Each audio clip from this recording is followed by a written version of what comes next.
మీ business ఏదైనా మీ ఊర్లో promotion చేయాలంటే అది సుమన్ టీవీతోనే సాధ్యం. ఇప్పుడే సంప్రదించండి.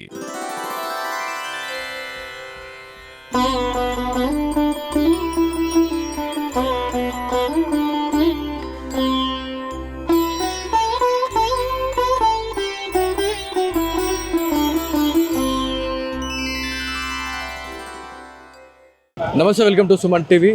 ఉమ్మడి నిజామాబాద్ జిల్లా వ్యాప్తంగా ఏదైతే నవరాత్రుల్లో చాలా వరకు చాలామంది భక్తి శ్రద్ధలతోని స్వామివారిని కొలిచిన తర్వాత ఏదైతే ఈరోజు స్వామివారిని గంగమ్మ ఒడిలోకి చేర్చేందుకైతే సర్వం సిద్ధమయ్యారు. వినాయక్ నగర్లో ఉన్నాం, వినాయకుల బావి దగ్గర ఉన్నాం. సో వినాయకుల బావి దగ్గరికి చాలా రకాలైనటువంటి విగ్రహాలు వస్తాయి. మట్టి విగ్రహాలకైతే చాలా ఫేమస్ ఇది. చాలామంది వివిధ ఏరియాల నుంచి విగ్రహాలని తెచ్చి అయితే స్వామివారిని ఇక్కడికి తెచ్చి నిమజ్జనం అయితే చేస్తూ ఉంటారు. సో ఇందులో భాగంగానే మళ్ళీ ఇక్కడికి వచ్చినాం. సో ఈ ఏరియాలో వినాయకుల బావికి సంబంధించి మాట్లాడుకుంటే చాలామంది వేలాది మంది వస్తుంటారు కాబట్టి ఎలాంటి అవాంఛనీయ సంఘటనలు జరగకుండా పోలీసు బందోబస్తు, అదేవిధంగా ఎవరైతే భక్తులు చాలామంది వస్తూ ఉంటారో వాళ్ళ కోసం సౌకర్యార్థం వాటర్ ఫెసిలిటీ కావచ్చు, అదేవిధంగా మెడికల్కి సంబంధించి A to Z అరేంజ్మెంట్స్ అయితే చేయడం జరిగింది సిబ్బంది. సో ప్రతిదీ కూడా వెళ్దాం, ఒకసారి చూద్దాం అసలు ఎట్లా నిమజ్జనం జరుగుతుంది అనే దానిపైన కూడా వెళ్దాం. నిజామాబాద్ పట్టణం చుట్టుపక్కల నుంచి కూడా చాలామంది వచ్చి స్వామివారిని ఇక్కడ నిమజ్జనం అయితే చేస్తూ ఉంటారు. ప్రతి ఏటా కూడా ఒక కోలాహలం అనేది అయితే ఉంటుంది. సో ఇక్కడ చాలామంది ఫస్ట్ ఇక్కడికి వచ్చిన తర్వాత చాలా అలసిపోతూ ఉంటారు, చిందులు వేస్తూ ఉంటారు. స్వామివారిని సాగనంపే టైంలో చాలా వరకు కొంత డిప్రెషన్లా అయిపోతూ ఉంటుంది, కొంత బాధ అనేది ఏర్పడుతూ ఉంటుంది. సో ఎలాంటి ఇబ్బంది జరగకుండా ఉండేందుకు వాటర్ ఫెసిలిటీని కూడా ఇక్కడ కల్పించారు. సో మంచి వాలంటరీ వ్యవస్థను అయితే పెట్టడం జరిగింది. సో దీంతోపాటు మెడికల్ సిబ్బందిని కూడా ఇక్కడ ఏర్పాటు చేశారు. సో చాలా మంచి కాన్సెప్ట్, అంటే ఇంత మంచి ఏర్పాట్లు చేశారు అనేది అయితే నేను అసలు అనుకోలేదు. కాకపోతే చాలా హైలైట్ చేశారు. సో ఎవరైతే చాలామంది జిల్లా నలుమూలల నుంచి కూడా ఇక్కడికి వచ్చి స్వామివారి బావిలో అయితే ఈ నిమజ్జనం అయితే చేస్తూ ఉంటారు. ఇక్కడ ఆల్రెడీ ఒక పూజ జరుగుతూ ఉంది. సో ఇదంతా కూడా అంటే దాదాపు 5 రోజుల్లో స్వామివారిని నిమజ్జనం చేసే వాళ్ళు చాలామంది ఉంటారు. అదేవిధంగా 9 రోజుల్లో కూడా స్వామివారిని నిమజ్జనం చేసే వాళ్ళు కూడా చాలామంది ఉంటారు. సో ఇక్కడ పూజలు ఆల్రెడీ చేస్తున్నారు. లాస్ట్ పూజ ఈరోజు పూజ చేసేసి స్వామివారిని గంగమ్మ ఒడిలో వేస్తూ ఉన్నారు. ఎక్కడి నుంచి వచ్చారు మీరు? అదే ఎల్లమ్మగుట్టనండి. సో ఎట్లా అనిపిస్తుంది అంటే 9 రోజులు 11 రోజులు చాలా మంచిగా భక్తి శ్రద్ధలతో పూజలు చేసిర్రు, స్వామివారి నిమజ్జనం చేయడానికి వచ్చారు. ఆయన ఆశీర్వాదాలు మాకు 10 రోజులు ఆయన సేవ చేసుకున్నాం కాబట్టి ఆయన మా మీద ఆశీర్వాదం ఉండాలా, వారి ఆశీర్వాదం. సో ఇది ఎవరితో మాట్లాడినా కూడా స్వామివారి ఆశీస్సులు ఉండాలా, స్వామివారు మళ్ళీ తొందరగా రావాలా అని చెప్పేసి చాలా మంది చెప్తున్నారు. ముందుకెళ్దాం. బావి దగ్గర అసలు సిచ్యువేషన్ ఎట్లుంది? చిన్న పిల్లలు చూడండి, ఎంత కోలాహలం, వాళ్ళు ఎంత ఆనందంగా ఉన్నారు అంటే 9 రోజులు 11 రోజులు స్వామివారిని అంటే నియమ నిష్టలతో పూజలు చేసి స్వామివారిని తీసుకొని వచ్చి ఫైనల్గా ఇక్కడ నిమజ్జనం అయితే చేస్తూ ఉన్నారు. మనము ఆల్రెడీ మాట్లాడుకున్నాం మెడికల్ వ్యవస్థ గురించి. ఇక్కడ మెడికల్ వ్యవస్థ కానీ పోలీస్ డిపార్ట్మెంట్ ప్రతిదీ కూడా పూర్తి బందోబస్తుతోనైతే చేస్తూ ఉన్నారు. మెడికల్ సిబ్బంది గురించి మాట్లాడుకుంటే ప్రతిదీ ఉంది. సో ఎవరైనా ఇక్కడికి వచ్చిన తర్వాత ఏమైనా డిహైడ్రేట్ అయినా, లేకపోతే ఏమైనా కళ్ళు తిరగడము, లేకపోతే ఏదో ఒక ప్రాబ్లం వచ్చినా కూడా వైద్య బృందం అయితే ఇక్కడ అవైలబుల్గా ఉంది. అదేవిధంగా అంబులెన్స్ కూడా ఇక్కడ పెట్టడం జరిగింది. ఏమైనా బై ఛాన్స్ ఏమైనా తప్పిదాలు జరిగినా కూడా, ఏమైనా జరిగితే అంబులెన్స్ని కూడా పెట్టడం జరిగింది. ఎవరైతే భక్తులు వస్తుంటారో వాళ్ళ సౌకర్యార్థం చాలామంది లేడీస్ వస్తూ ఉంటారు, చాలామంది జెంట్స్ వస్తుంటారు. సో వాళ్ళ కోసం కూడా ఒకటి పబ్లిక్ టాయిలెట్ని కూడా ఏర్పాటు చేసారు. పూర్తి ఏర్పాట్లు అయితే చేసారు అనేది తెలుస్తుంది. సో గణపతుల బావి దగ్గరకు వస్తున్నాం మనం. ఈ గణపతుల బావి దగ్గర చాలా మంచి ఏర్పాట్లు అయితే చేసారు పూర్తిగా. అంటే చిన్నపిల్లల్ని అసలు అలౌ చేస్తలేరు.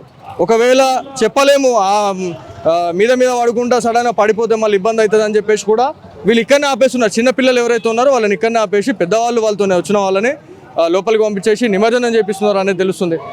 చిన్నపిల్లలు ఎందుకు పంపిస్తారు లోపలికి? ఎట్లా చేస్తుంది పిల్లలు? ఓకే, పాడైపోతే జమీందారు వాళ్ళు.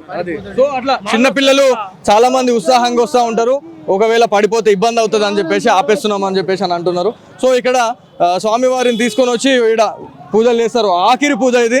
స్వామివారిని ఆఖరిగా పూజ చేసిన తర్వాత ఇక ఇది మళ్ళా చేయడానికి మనం చేయం కాబట్టి చాలా నియమనిష్టలతోని లాస్ట్ స్వామివారిని పూజించుకుంటూ స్వామివారికి అయితే వేడుకోలు పలుకుతున్నారు. అలా అమ్మ దగ్గరికి అయితే పంపిస్తున్నారు, గంగమ్మ ఒడిలోకి అయితే చేరుస్తున్నారు.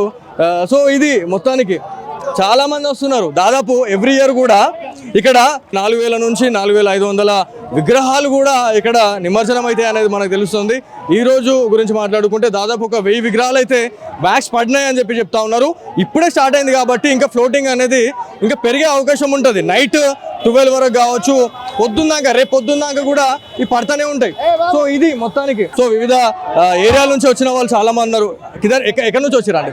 నేను హైదరాబాద్ నుంచి వచ్చారు. హైదరాబాద్ నుంచి వచ్చాను. ఓకే. వాళ్ళు నిజామాబాద్ నేనే. ఓకే. నేను ఎవ్రీ ఇయర్ వస్తా ఉంటారు ఇక్కడికి? एवरी ईयर వస్తాను. ओके. हाँ. अम्मा आप किधर से आए अम्मा? देवी रोड से. देवी रोड से. एवरी ईयर आते इधर? हाँ. Okay, एवरी निमंत्रण ईयर. के लिए? हाँ. ओके. अंकल आप बोलिए कैसे आज ये ईयर में? बहुत अच्छा है, गणपति का उत्सव अच्छा मना रहे और धूमधाम से मनाना चाहिए. सब जने याद करना, ऐसा मनाना चाहिए गणपति बप्पा. बोलो गजानन महाराज की जय. సో ఎవ్రీ ఇయర్ కూడా 4000 నుంచి 5000 మట్టి విగ్రహాలు, అదేవిధంగా చిన్న చిన్న విగ్రహాలు ఈ గణపతి బావులు అయితే నిమజ్జనం అవుతూ ఉంటాయి. సో ఈ ఇయర్ ఇప్పటి వరకు ఎన్ని విగ్రహాలు పడ్డాయి అనే దానిపైన మాట్లాడడానికి అధికారులు ఉన్నారు, వారితో మాట్లాడడం. అన్న మీరు చెప్పండి. సో ఈ రోజు చాలా కోలాహలం, అంటే యావత్ భారతదేశ వ్యాప్తంగా ఎన్ని వినాయకులు ఉన్నాయో అన్ని వినాయకులు కూడా గంగమౌడిలోకి పోతాయి. సో ఈ గణపతుల బావిలోకి ఇప్పటికి ఎన్ని పడ్డాయి ఇవాళ? ఇప్పటి వరకు మనకు 600 పడ్డాయి గణేషులు. నైట్ వరకు ఒక 2000 వరకు వెళ్తుంటాయి. నైట్ వరకు 2000 వరకు. మేము మున్సిపాలిటీ నుంచి కమిషనర్ గారి ఆదేశాల మేరకు ఇక్కడ వాటర్ కానీ శానిటేషన్ కానీ సిబ్బంది ఏమి వచ్చిన వాళ్ళకు ఏమి ఇబ్బంది కాకుండా చూస్తున్నాము. సో మేము కూడా ఆల్రెడీ వచ్చినాక చూసినాం, వాటర్ ఫెసిలిటీ కావచ్చు, మెడికల్ సిబ్బంది, అదేవిధంగా పబ్లిక్ టాయిలెట్స్ కి సంబంధించి ఒక వెహికల్ కూడా వచ్చింది. సో మంచి అరేంజ్మెంట్స్ అయితే చేసిరు. సో ఎవరైతే భక్తులు వస్తున్నారో వాళ్ళు ఏమంటున్నారు మరి, ఏమైనా చెప్పిర్రా గింతమా? అది దాని గురించి వచ్చే భక్తులు కూడా ఈసారి చాలా హ్యాపీగా ఉన్నారు. వాళ్ళకి అన్ని విధాలుగా ఇక్కడ సహకరిస్తున్నాము. ఎప్పుడెప్పుడు శానిటేషన్ క్లీన్ చేస్తున్నాము. వాళ్ళకు వాటర్ కానీ ఫుడ్ కానీ ఇక్కడ అన్ని అరేంజ్మెంట్ చేస్తారు ఇక్కడ. ఓకే. సో అన్న ఇప్పుడు వినాయకుల బావి అనగానే ప్రతి ఇయర్ కూడా కొన్ని రిస్ట్రిక్షన్స్ ఉంటాయి. సో ఇన్ని ఫీట్ల గణపతులు మాత్రమే దీంట్లో వేయాలా, ఇన్ని ఫీట్ల గణపతులు వేరే దగ్గర వేయాలా అనేది ఒక రిస్ట్రిక్షన్ ఉంటుంది. దీని గురించి అన్న ఇక్కడ 3 ఫీట్ల వరకు అలౌడ్ ఉంది. 3 ఫీట్లు దాటిపోతే ఇక్కడ బోరియం అని చెప్పి అక్కడ చెరువు ఉంది, అక్కడ వేస్తున్నామండి. ఎందుకంటే బావి అంటే సరిపో మొత్తం అంటే సరికి 3 ఫీట్ వరకు అలౌడ్ ఉంది. ఇక్కడ 3 ఫీట్ల పైన ఉంటే అక్కడ బోరియంలో ఇస్తున్నామండి. ఓకే. సో ఈ బావి గురించి మాట్లాడుకుంటే మీరు అంటే చాలా వరకు కూడా ఒక 50 నుంచి 60 సంవత్సరాల 100 సంవత్సరాల చరిత్ర అయితే ఉన్నదని మనందరికీ తెలుసు. సో ఈ లోతు ఎంత ఉంటుంది మరి? ఎన్ని ఈ వినాయకులు ఎక్కువ వచ్చినాయి అనుకోండి, ఒకవేళ మళ్ళా నిండే అవకాశం ఏమన్నా ఉంటుంది అట్లాంటిది ఏమైనా? 50 అడుగులు ఉంది లోపల. 50 అవుతుంది. నిండిపోతే మనం తీసుకొని పక్క దాంట్లో మన బోరియంలో పంపిస్తున్నాం. అక్కడ చేయొచ్చు అక్కడ. సో ఇది అంటే ఉమ్మడి నిజామాబాద్ జిల్లా వ్యాప్తంగా చాలా కోలాహలం అయితే ఏర్పడింది. సో 11 రోజులు భక్తి శ్రద్ధలతోని స్వామివారిని పూజించి ఈరోజు చాలా మంది బాధపడుతూ వచ్చి స్వామివారిని అయితే ఇక్కడ నిమజ్జనం చేస్తున్నారు. నిన్న కూడా మనం వచ్చినాం, చాలా మంది చిన్న చిన్న పిల్లలతో మాట్లాడినాం. అసలు ఆ పిల్లల ముఖాల్లో అసలు ఒక దిగులు, ఏదో మిస్ అవుతున్నాం, మన ఇంట్లో నుంచి ఒకళ్ళని బయటకు పంపించేస్తున్నాం అనే ఒక దిగులు అనేది నేను వాళ్ళ కళ్ళలో చూసిన. సో స్వామివారిని నిమజ్జనం చేసేందుకు వచ్చిన చాలామంది పిల్లలు కూడా ప్రసాదం పంచుతున్నారు. అంటే 9 రోజులు 11 రోజులు కూడా అక్కడ స్వామివారికి పూజలు చేస్తుంటారు, ప్రసాదాలు పంచుతూ ఉంటారు. సో ఇవాళ కూడా ఇలా లాస్ట్ డే కాబట్టి ప్రసాదాలు పంచుతున్నారు. చాలా బాధగా అనిపిస్తుంది ఇలా చూస్తే. కాసే ఆయా रामगोपाल स्ट्रीट. ओके. कैसे लग रहे हैं 9 दिन 11 डेज स्वामी के सेवा में है आप, कैसे लगा आपको? अच्छा था, इस बार अलग अलग टाइप के गणेश बनाए, अच्छा लगा बहुत. अच्छा. निजामाबाद में हर एक गणपति चाला हाईलाइट है, बहुत अच्छा है. कोसा गणपति को देखे आप? बाल रूप, लक्ष्मी रूप, कृष्ण रूप, गणेश में अलग, जैसे वो थोड़े विष्णु जी जैसे बने. और वो बहुत एकदम नारियल के बने. और जैसे वुडन एकदम अपनी अर्थ को सेव करते हैं. इको फ्रेंडली गणेश है वो पूरा. हाँ, बहुत अमेजिंग गणेश है वो सारे. हाँ. वो सारे देखने के बाद आपको कैसे लगे? बहुत अमेजिंग लगा. सारे गणेश एकदम ऐसा लगा जैसे रियल में गणेश जी का दर्शन करे. सुपर. और बहुत ज़्यादा ही वो लोग बहुत सुंदर दिखे। Okay right. సో బుజ్జి బుజ్జి గాననాథుల్ని వాళ్ళ అమ్మ దగ్గరకు పంపించేందుకు చిన్న చిన్న పిల్లలు వస్తున్నారు. స్వామి వారిని నిమజ్జనం చేసేందుకు వస్తున్నారు. ఎక్కడి నుంచి వచ్చారు బేటా మీరు? सीतानगर సీతారాం నగర్ కాలనీ. ఓకే. బప్పని మిస్ అవుతున్నావా? అవును. మిస్ అవుతున్నావా?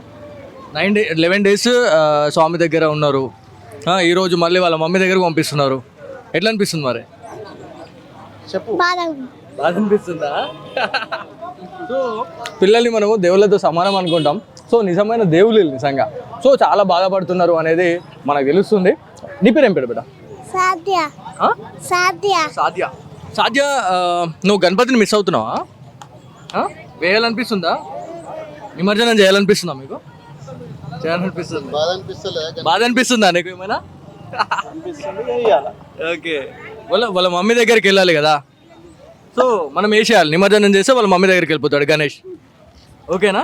సో గణపతుల బావి దగ్గరనే కాకుండా ఉమ్మడి నిజామాబాద్ జిల్లాలోని ప్రతి ఏరియాలో కూడా పోలీసులు అయితే మోహరించులు చాలా వరకు కూడా పెద్ద బందోబస్తుతోనైతే ఈ నిఘా అయితే పెట్టడం జరిగింది. ఎలాంటి అవాంఛనీయ సంఘటనలు జరగకుండా ఉండేందుకు ప్రతిదీ కూడా సేఫ్టీ ప్రికాషన్స్ అయితే పాటిస్తూ ఉన్నారు.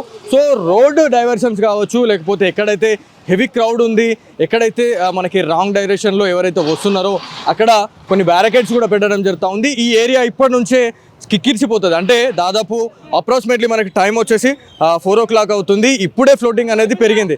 సో నైట్ వరకు ఇంకా ఎక్కువ పెరిగే అవకాశం ఉంటుంది. కాబట్టి చాలా వరకు మున్సిపాలిటీ అధికారులు అదేవిధంగా పోలీస్ సిబ్బందితోనూ ఈ ఏర్పాట్లు అయితే చేస్తూ ఉన్నారు అనేది మనకు తెలుస్తూ ఉంది. ఒకసారి ఎస్ఐ గారు ఉన్నారు. సార్, ఇక్కడ ఎంతమంది బందోబస్తు ఉన్నారు సార్? ఎట్లా నడుస్తున్నాయి అసలు విధులు? ఇక్కడ ఇప్పుడు దీనికి సంబంధించింది సిఐ గారు ఇన్ఛార్జ్ ఉన్నారు. అదేవిధంగా స్పెషల్ పార్టీ దానికి సంబంధించినటువంటి కానిస్టేబుల్స్ 20-25 మెంబర్స్ వరకు ఇక్కడ ఉన్నారు. దాంతోపాటు అడిషనల్ ఫోర్స్ కూడా వస్తుంటుంది. దానికి సంబంధించింది ఏర్పాటు కూడా చేయడం జరిగింది. ఎవరైనా కానీ 3 feet to above 5 feet below ఉన్నటువంటి మాత్రము ఈ వినాయకుల బావిలోకి అలౌ చేస్తారు. సో వినాయక చవితి అనగానే అక్కడక్కడ కొన్ని అపశృతులు కూడా చోటు చేసుకుంటూ ఉంటాయి. మెయిన్గా యువతకు ఏం చెప్పాలనుకున్నారు సార్? ఎట్లాంటి జాగ్రత్తలు పాటించాలి? ఎవరైనా కానీ వచ్చే వాళ్ళు చిన్నపిల్లలతో ఇక్కడికి అందరు చూడడానికి వస్తుంటారు. కాబట్టి చిన్నపిల్లలు తీసుకొచ్చినప్పుడు జాగ్రత్త. ఎవరైనా పిల్లలు తప్పిపోకుండా చూసుకోవాల్సిన బాధ్యత వాళ్ళ తల్లిదండ్రుల పైన ఉన్నది. వాళ్ళందరూ కూడా జాగ్రత్తగా చూసుకోవాలని మనం చేస్తున్నాము. అదేవిధంగా ఇక్కడికి వచ్చిన వాళ్ళు పిల్లలు, ముఖ్యంగా చిన్నపిల్లల మీద జాగ్రత్తగా ఉండండి. Thank you sir. మనం చూడవచ్చు అంటే వినాయకుల బావి దగ్గర చాలా వరకు కూడా ఇప్పటికే అన్ని ఏర్పాట్లు అయితే చేసిరు అనేది మనకు తెలుస్తూ ఉంది. పోలీస్ డిపార్ట్మెంట్ అదేవిధంగా మున్సిపాలిటీ డిపార్ట్మెంట్కి సంబంధించి కూడా చాలామంది అధికారులు వచ్చారు. రెవెన్యూ డిపార్ట్మెంట్ అదేవిధంగా వైద్య సిబ్బంది ప్రతిదీ A to Z అయితే ఇక్కడ ఉన్నది అనేది మనకు తెలుస్తూ ఉంది. మెయిన్గా ఎవరైతే చిన్న చిన్న పిల్లల్ని తీసుకొని వచ్చిన వాళ్ళు ఎవరైతే ఉన్నారో ఆ పేరెంట్స్ పిల్లలపైన ఒక నిఘా అయితే పెట్టి ఉంచండి. ఎప్పుడు ఎవరు ఎట్లా మిస్ అయ్యేది తెలియదు. కాబట్టి ఈ క్రౌడ్లో చాలా వరకు జాగ్రత్తగా ఉండండి అని చెప్పేసి మనకి పోలీస్ అధికారులు అయితే చెప్పడం జరుగుతూ ఉంది.